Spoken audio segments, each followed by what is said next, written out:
A la marahara, hera maranara. What's going on? You're on the air. Well, I tell you what, that voting by phone, boy, that'd work out good in Arizona, wouldn't it? You got a Hey, lot. You would never think like 20 years ago that there's way more controversy in Arizona than there is in Indiana. I mean, it seems like you guys are on the TV all the time, man. we can't even get. I don't think we got our votes in from the last presidential election when Trump lost out here. It is crazy because speculation is one is they're giving everybody crossing the border from Mexico into Arizona cell phones and they're telling them how to vote.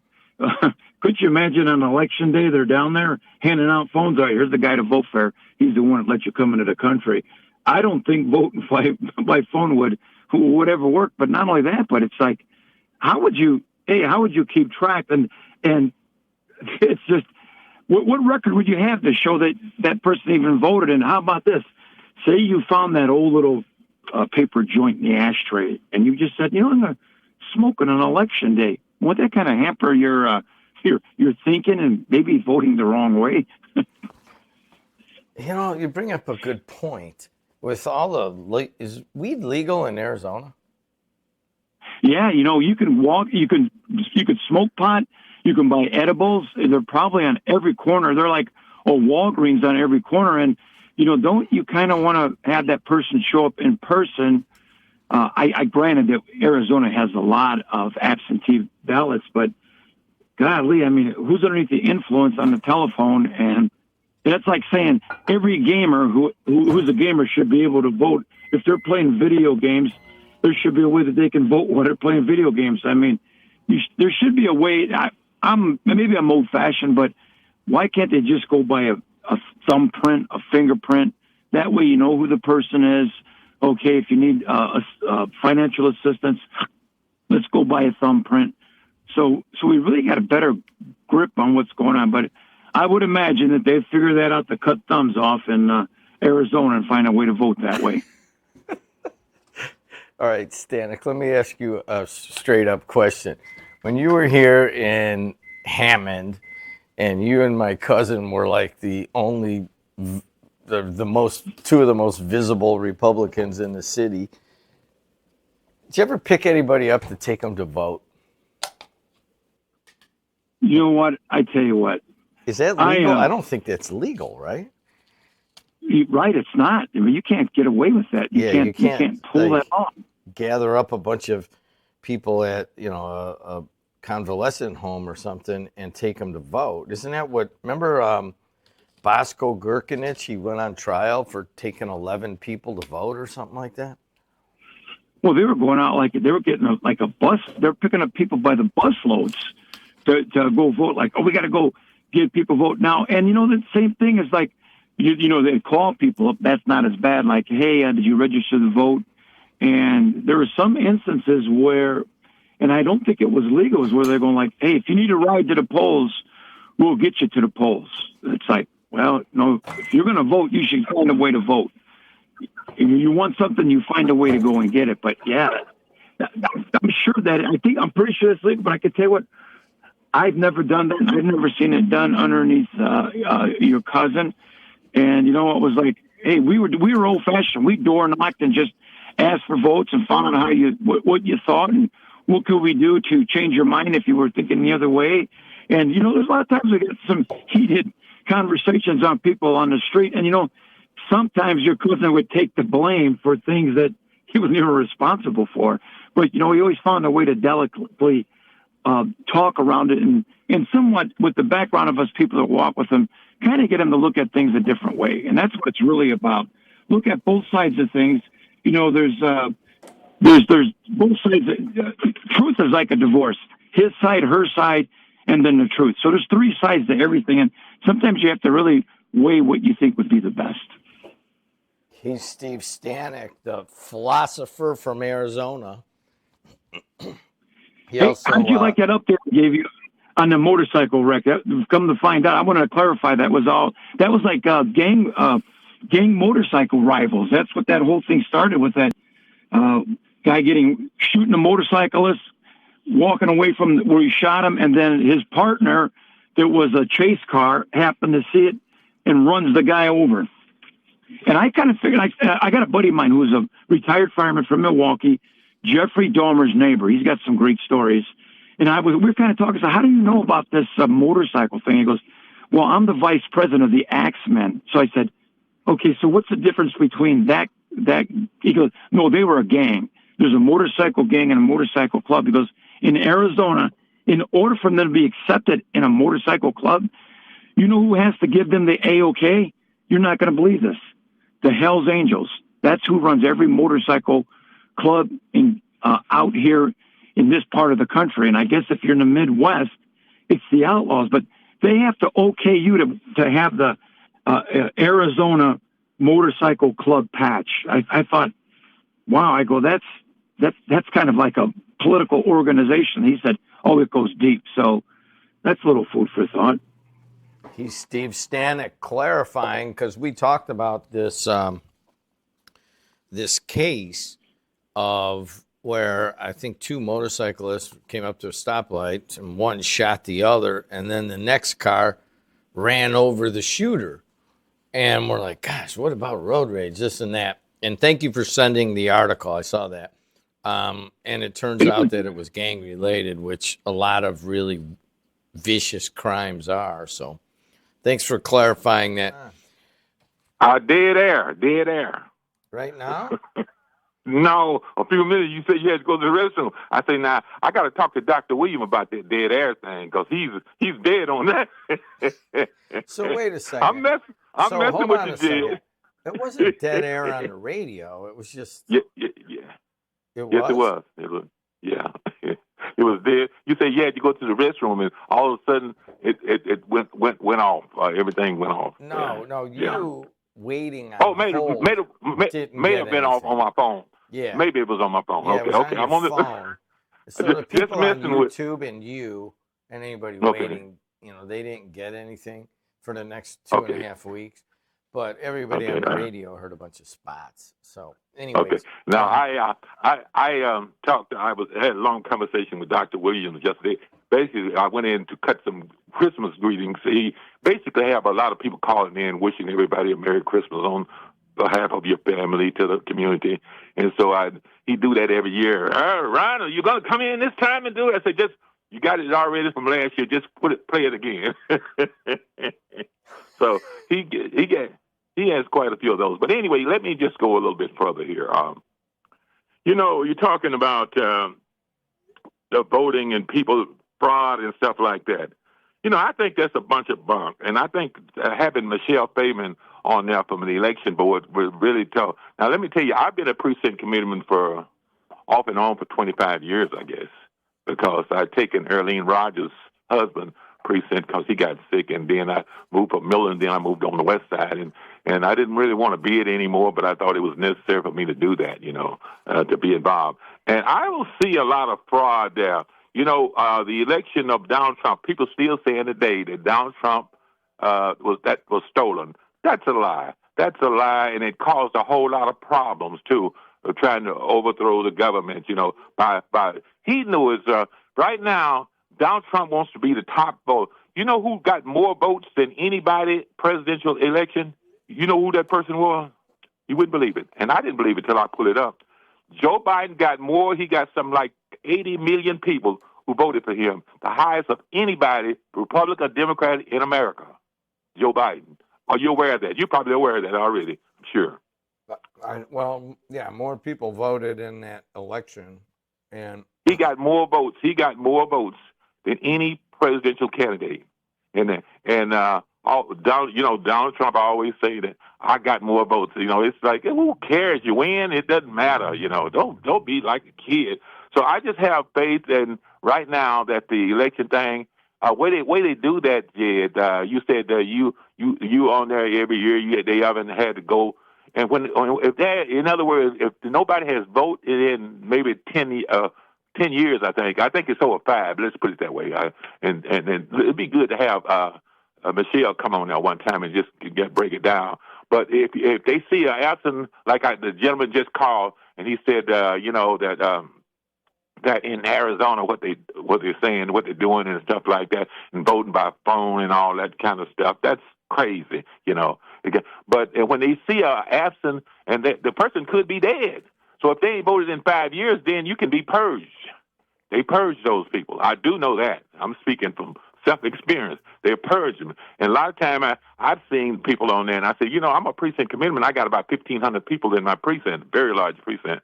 And I look, and a lot of time what I'll do, I say, well, you know, I know that person don't reside in that house anymore, because you usually got it based on your address, you know. And if there's a void there haven't voted, then that can be a problem. And so I just think that right now people are talking about stealing votes and all that. What about the person called to Georgia? Can you find me 10,000 votes? So, you know, I'm glad you called. I'm glad you called, Matlock. Well, don't disagree with me. Listen, speaking of votes, okay? I want to bring this one up, and I was going to bring it up anyways. I'll do it with you. So they're going through this redistricting thing, right? Oh my God, yes. It's really kind of ridiculous that we would just be Lake County and then a little stretch of land all the way to southeast of Fort Wayne. I guess it'd be southwest of Fort Wayne, and it would be Wabash County. I've been to Wabash for a baseball game, and you can't get it's forever. It's like, you know, it's almost Ohio. So we would have this little swath, and I'm just trying to figure out, like, God, how are they getting away with that legally? And now listen, it's very well thought out, and you really have to go for these things. Right? So I read some of the testimony that people were doing, and all the people kept going up there saying, well, this is being done for political reasons. This is being done for political reasons. And then they're like, well, why do they keep saying that? It doesn't help their cause. Well, the Indy Star on the front page of their paper today explains why. Because the federal courts cannot police political gerrymandering. Like if you're just doing it for politics, in a 2018 Supreme Court case, you could do it for politics. But a lawsuit, if you challenged, the redistricting, it wouldn't go anywhere. But a lawsuit based on racial gerrymandering could definitely go somewhere. So they have to say it and only say politics. You can't say any other reason. No racial, no ethnic, no, you can't say that. Okay. Location. We don't like people in the region. You can't say anything, otherwise you'll get sued. You can only say that it's done for politics. And I was like, God, why are they saying that? And there it is. But anyway. Yeah. Well, I think right now with this redistricting thing, and I think it's terrible. And some Republicans are really catching hell because they don't want to support it. And I applaud those individuals for that. It's they don't want to do that. But right now, the president has gotten in touch with the governor, and I understand the governor they've been attacking the governor, also Indiana, and basically what he's saying that let the people decide. And right now, Frank, they going as Frank. You got 7 congressional districts. And my understanding, knowing this stuff like I do, that there's every redistricting, it goes along with the census, okay? Every 10 years. Am I right or wrong? Correct me. I know you say sometimes I don't agree with. I don't. They do it the year after the census, so 2021. Right. I know you said the other day. I don't always agree with Matlock. Well, you don't always have to agree with me, but but so I'm just simply saying that right now the thing, and I think right now it's terrible, but I believe that a candidate running like Frank Merban, he has a very good message that resonates with the voters. And I believe that even if however far they go, which is terrible, it makes him work just a little bit harder. And he will, I think he will win in any case. He is no. The numbers are well against him. If you just start taking a swath of southern Porter County and you run that line directly to Wabash, Indiana, which is like a bunch of counties over, it does not bode well for him. Hey, Matlock, since it's just you and me, nobody's listening. I Verly hope was not. in here, and she brought something up that I didn't quite understand. I'm like, well, why is Carol, what's her name, Green? Green? Jennifer Ruth Green. Jennifer Ruth Green. And I'm like, why is, there's an article about her wanting to run for this. And then Verley's like, well, think about it. You could theoretically get Jennifer Ruth Green to run here, get maybe a number of black conservatives and other people that might support her, and then kind of erase the Lake County vote of Randy Niemeyer out. And then you could wind up with Lake County being represented in Congress by a Republican from Wabash, Indiana. And I'm like, God, what a beautiful thing. You could basically erase Lake County even as a Republican if you handled it right. And I'm like, man, some people are really smart. Oh, you call what are you saying? Are you like eating an apple or something or what? Yeah. I just think that right now, first of all, Jennifer Ruth Green will not be the candidate. I believe that they have either Randy Niemeyer, there's a commissioner lady running from some other parts of the thing. Because Jennifer Ruth, she got caught up in the state thing. She was a member of Braun's committee. Team of people in his office, in the governor's office. So I don't know what position she held, but apparently she was using campaign, and I just happen to believe that Jennifer Ruth Green was kind of used before. Her thing was to come in there, if they could come into Gary and get half of Gary, like that, and that would kind of hurt. People would want to go against her because of the pigmentation of her skin. And I said, well, people in Gary don't vote like that. I'm telling you, they don't vote that way. I don't believe they do. One reason why I say I don't believe they do, we had Scott King. He was the mayor of a predominantly black city. He won. Apparently, people like what he was saying, and I just think people are not like that. And we did not. Jennifer Ruth Green, I wouldn't give her the time of day, and she'll be probably running again. And I think, but why? I mean, why literally, why would you want to run again? I'm like, really, she can't. I mean, especially now that it has included much of central Indiana, she has almost zero chance of winning. Why would she run? And then you think about it, if you are downstate and you really just hate Lake County and you don't want Lake County to have any power, then you don't want a Lake County Republican. You would rather have a Republican from Wabash. So if you run somebody that could erase Randy Niemeyer, who, whether you like, are Democrat or Republican, he's from Lake County and he's going to represent us. It's just too beautiful the way it's thought out. That's all I'm saying, Matlock. It's way above your pay grade and my pay grade. Well, maybe they might put Curtis Hill in there running if it expensive. No, he's not in the district. Now, there's a question. Have they? What? Yeah, what's going to happen? He's a big supporter. He's a big supporter of Donald Trump, and if he doesn't get there, they might take him to Washington. Who knows? Hey, so, man, Matlock, you putting a lot into this. No, well, here's the thing, Matlock. You and I talk, and Walton, I talk, and this job I've been doing since I was the mid '80s, off and on, right? So when I've got something that's really juicy, I like to say, hey, let's talk about it. I mean, think about it. Mitch Daniels came out and said, don't do this, that this is going to anger voters here in Indiana, and it's not right. He said, do the right thing because it's the right thing. And I thought, well, gosh, if Mitch Daniels is saying it, people are going to listen to him.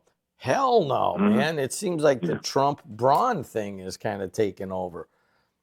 The Yeah. Mitch You know, I Daniels had an opportunity. conservative has really Yeah. been pushed to the back burner here in Indiana. Yeah. Well, you know, I had an opportunity to talk to Mitch Daniels when I was on the Calumet Township trustee board.